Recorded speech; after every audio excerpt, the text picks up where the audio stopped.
나는 한국에서 잘 했는데 왜 나는 못하지? 한국에서 와서 영어도 모르는데 공부도 못하는데 아이가 걱정된다. And then in the States, we've had students that applied to like Harvard.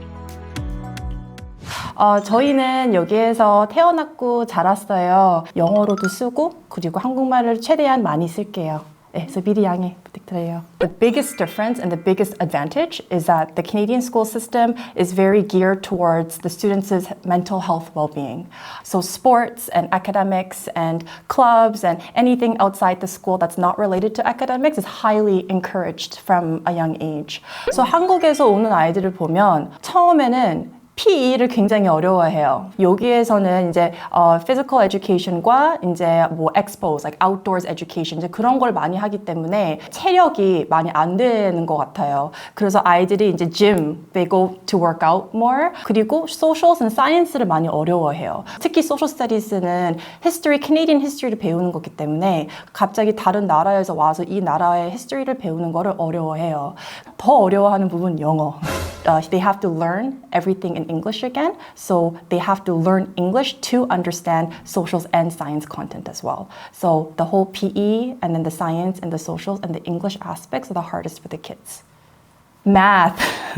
Math, the Koreans are much more ahead because the Canadian math system is very low compared to Korea. But one of the things that the Koreans struggle with is the terminology, the English within the math. Here, they struggle most with problem solving. So word problems where they have to understand the context and then apply their knowledge into the answer. But like simple equation based or like algebra, simple things like that, they're very fast. Mental math, much more fast in Korea than the Canadians here. 그래서 어릴 때에 영어가 제일 중요하기 때문에 그 파운데이션 잘 할 수 있게끔 제일 어릴 때 오는 게 좋고 그 다음에 math 같은 경우에는 따로 보충 수업을 해가지고 catch-up 하는 게 좋아요. 한국에서 많이 공부를 하고 와도 여기에 structure, writing, style, technique 그런 것들을 몰라요. 그래서 오히려 한국에서 잘했던 아이들이 와서 충격을 받을 때가 있어요. 나는 한국에서 잘 했는데 왜 나는 못하지? 왜 못 따라가지? 왜 내가 한 게 맞지가 않지? 캐네디언 시스템은 캐나다에서 배워야 정확히 배우지 다른 나라에서 캐네디언 시스템을 배우는 것은 it's not always 100% accurate. 근데 아무래도 서포트랑 공부를 미리 한 아이들은 적응이 좀 더 빠르겠죠. But the biggest thing is, my personal opinion, is so much safer. Here in Canada, it's usually if like a stabbing or a shooting or something violent happens, it's gang related. It's like targeted. So if you're not a part of that, like you're safe, right? But in the States, random incidents like that happen in the States a lot. 아무래도 미국에 인구들이 더 많고 그리고 income disparity가 더 많으니까 criminal activities, a lot more incidents over there. But here in Canada, but especially in BC, but also Langley, it's a very safe location. And it's a location where it creates a good environment for students, especially coming abroad, to study, to learn English, and to also be in an environment where they feel safe to be able to focus on their studies and succeed. I want to say that they will do great, but the reality is that I think it's the kids that are coming in the grade 10, 11, and 12 that will not survive in the public school. 퍼블릭 스쿨 시스템이 이제 리나 씨가 말하다시피 선생님 한 명이면 아이들이 30명이에요. 그러다 보니까 아이들을 가르치는 것보다 좀 매니지하는 역할이 더 들어가고 그리고 피드백을 못 줘요. They would literally put their heads on their desk like this and not want to do anything because they don't know what the teacher is saying. They don't understand what is going on. They can't talk with their peers because they can't speak English. So I think in the beginning, it's always hard for the middle school and the high school students. 적응하는 기간이 더 오래 걸려요. 중학교랑 하이스쿨은. So 그 extra support가 필요해요. 그런 아이들은. 중학교 때, middle school 때 오면 I think it takes them like as fast as maybe 6 months to a year and 적응을 좀 더 오래 걸리는 아이들은 up to 2 years, I think. But if they come earlier, I think it's good for them to experience the Western culture here in the public school system. 그 아이들만 잘 해주면 다 적응하게 돼 있어요. 뭐 한국에서 와서 영어도 모르는데 공부도 못하는데 아이가 걱정된다.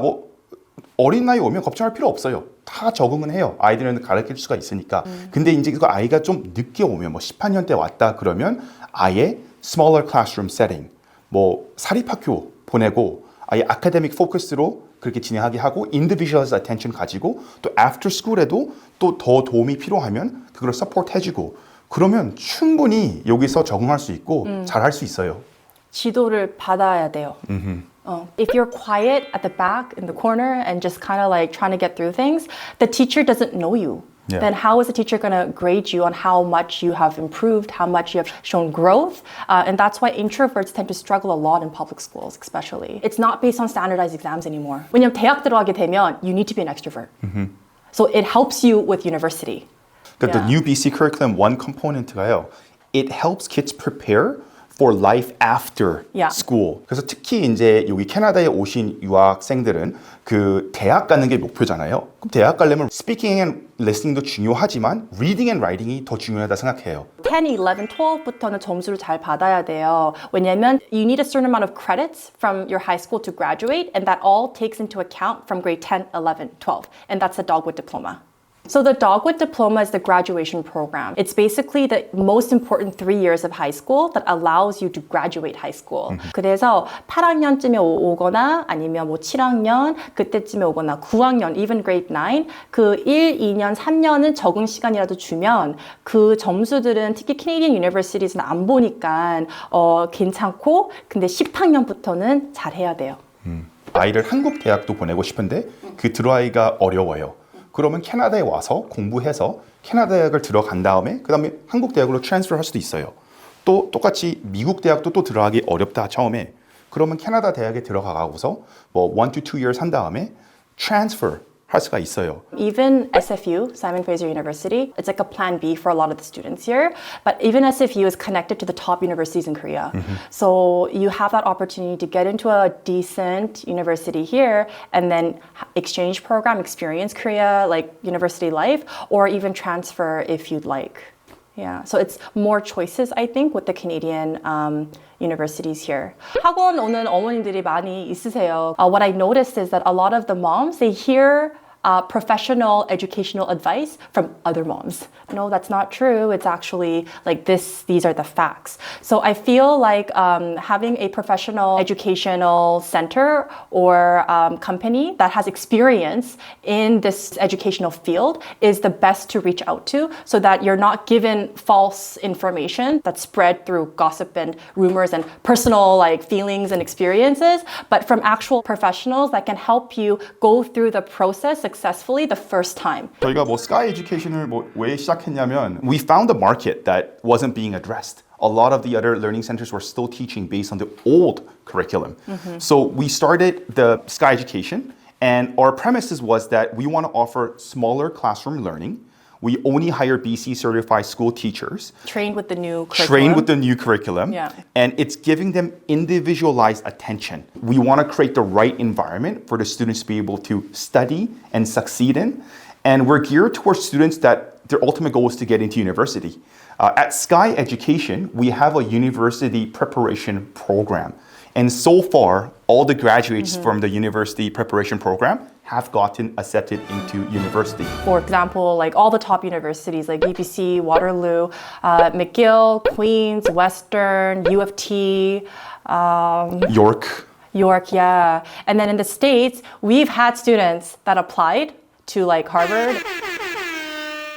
Recently, we got approval from the BC Ministry of Education and Child Care to open up a graduation program high school that caters for grades 10 to 12. Yeah. So what makes this private school unique is that we're going to be focusing on the individual students. It's a maximum of 16 students for one teacher, and each student, it's going to be very academic focused. Well, it was a pleasure speaking with you. We had a really great time today. Yeah, thank you so much. Thank you for having us today and allowing us to have the opportunities to speak with 좋은 사람, 좋은 다시 말하자. 성공한 사람들. 성공한 사람들.